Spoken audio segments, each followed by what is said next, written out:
পুজোর দিনগুলোতে চাই স্পেশাল খাওয়া দাওয়া, তাই সপ্তমীর সকালে একবার ট্রাই করে দেখতে পারেন কিমার ঘুগনি আর প্লেন পরোটা। তাই আজকের রেসিপি কলকাতার বিখ্যাত স্ট্রিট ফুড কিমার ঘুগনি। কোনো রকম পরোটার সাথে এই কিমার ঘুগনি অসাধারণ লাগে খেতে। বাটিতে করে যখন সার্ভ করা হবে তখন বুঝতেই পারবেন না যে এর মধ্যে কি রহস্য লুকিয়ে আছে। চামচে তুলে ঘুগনিটা মুখে দিলে পরেই সারপ্রাইজ এলিমেন্টের মতো কিমাগুলো মুখের মধ্যে পড়বে। প্রথমেই কিছু দরকারি সবজি কেটে নিয়েছি একটা মিডিয়াম সাইজের টমেটোটাকে আমি একদম মিহি করে কুচিয়ে নিচ্ছি। এরই সাথে নিয়েছি দুটো ছোট সাইজের পেঁয়াজগুলোকেও আমি একইভাবে মিহি করে কুচিয়ে নিচ্ছি। পুজো সিরিজের রেসিপিগুলি যদি আপনাদের ভালো লাগে তাহলে লাইক করে কমেন্ট করে শেয়ার করে দেবেন। আর যদি চ্যানেলে নতুন হন তাহলে চ্যানেলটি সাবস্ক্রাইব করে পাশে থাকা বেল বাটনটি ক্লিক করে দেবেন। এতে ভিডিওর নোটিফিকেশান আপনাদের কাছে পৌঁছে যাবে। আর যদি ফেসবুক পেজ থেকে দেখেন তাহলে পেজটিকে ফলো করে নেবেন। এদিকে দেখুন পেঁয়াজ আর টমেটোটা একদম মিহি করে কোচানো হয়ে গেছে। পেঁয়াজ আর টমেটোটা কুচিয়ে নিয়ে তুলে রাখছি একটা প্লেটের মধ্যে। নিয়েছি দুটো ছোট সাইজের আলু। এবার আলুগুলোকেও খোসা ছাড়িয়ে টুকরো টুকরো করে কেটে নিচ্ছি। আপনি চাইলে আলুটা স্কিপ করতেই পারেন আর কিমাটা বাড়িয়ে দিতে পারেন, কিন্তু আমি যেহেতু একদম স্ট্রিট স্টাইলে তৈরি করছি সেই জন্য আলুটা মাস্ট। দেখুন আমি ঠিক এইভাবে ছোট ছোট টুকরো করে আলুগুলোকে কেটে নিয়েছি। বাকি আলুগুলো আমি একইভাবে কেটে নিচ্ছি। আলুগুলোকেও আমি একটা প্লেটের মধ্যে তুলে রাখছি। আমি পুরো রান্নাটা ডাইরেক্ট প্রেশার কুকারেই করছি।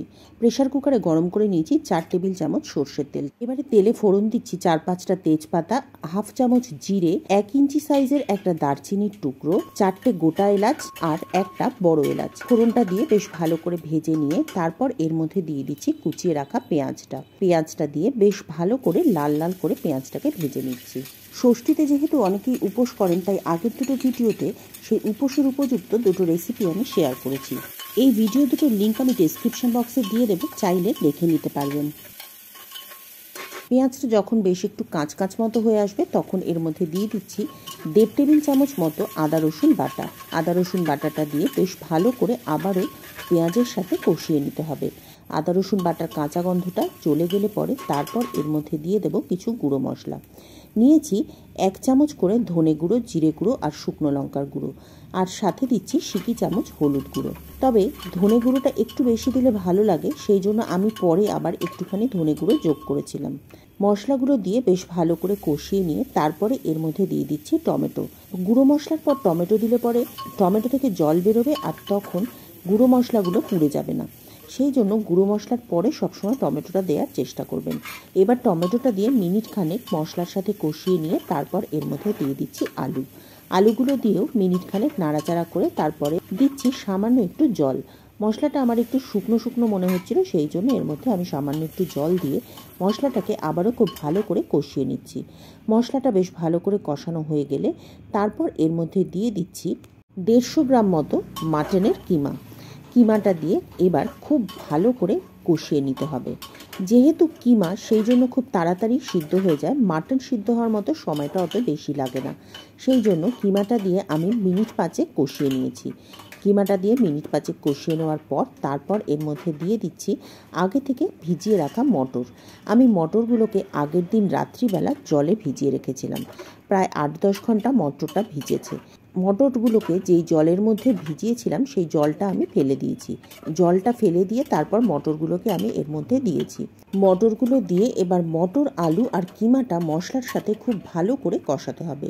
প্রায় মিনিট 10 কষিয়ে নেওয়ার পর তারপর আমি এর মধ্যে দিয়ে দিচ্ছি স্বাদ মতো নুনটা দিয়ে আবারও খুব ভালো করে মিশিয়ে নিয়ে তারপরে এর মধ্যে দিয়ে দিচ্ছি পরিমাণ মতো জলটা দিয়ে একবার খুব ভালো করে মিশিয়ে নিয়ে তারপর এটাকে সিদ্ধ করতে দেব। চাইলে এই সময় একটু চিনি দিতে পারেন, তবে কিমার ঘুগনিটা আমার একটু বেশ ঝাল হলেই খেতে ভালো লাগে, সেই জন্য আমি কিমার ঘুগনি করলে পরে সেটাকে চিনি দিই না। শেষে আমি দুটো কাঁচা লঙ্কা চেরা দিয়ে দিচ্ছি, এতে কাঁচা লঙ্কা ফ্লেভারটা খুব ভালো লাগে। এবারে প্রেশার কুকারের ঢাকনাটা বন্ধ করে দিয়ে এটাকে প্রায় 4 থেকে 5টা সিটি দিয়ে নেব। 4-5টা সিটি দিয়ে অপেক্ষা করব প্রেশারটা বেরিয়ে যাওয়ার জন্য। প্রেশারটা যখন একদম বেরিয়ে যাবে তখন প্রেশার কুকারটা খুলে একবার চেক করে দেখে নেব যে কিমাটা আর ঘুগনির মটরটা সিদ্ধ হয়েছে কিনা। দেখুন মটর এবং কিমা দুটোই খুব ভালোভাবে সিদ্ধ হয়ে গেছে। এবার এটাকে একটা পাত্রের মধ্যে ঢেলে নিচ্ছি। তৈরি কলকাতার বিখ্যাত স্ট্রিট ফুড কিমার ঘুগনি। সবশেষে ওপর থেকে একটু গরম মশলা গুঁড়ো দিয়ে ঢেকে রেখে দেবো বেশ কিছুক্ষণের জন্য। এতে গরম মশলার ফ্লেভারটা এর মধ্যে ইনফিউজড হয়ে যাবে। এই ঘুগনিটা কিন্তু পরোটার সাথে সব থেকে বেস্ট লাগে। তবে আমাদের কলকাতার রাস্তায় যেভাবে সার্ভ করা হয় সেভাবেও ট্রাই করে দেখতে পারেন, অর্থাৎ পাউরুটি দিয়ে। পাউরুটি কেটে সেটাকে কড়া করে সেঁকে নিয়ে তারপর তার উপর মাখন লাগিয়ে খেয়ে দেখবেন, তার টেস্টও কিন্তু মারাত্মক। আর সাথে কাটিং চাটা অবশ্যই থাকতে হবে।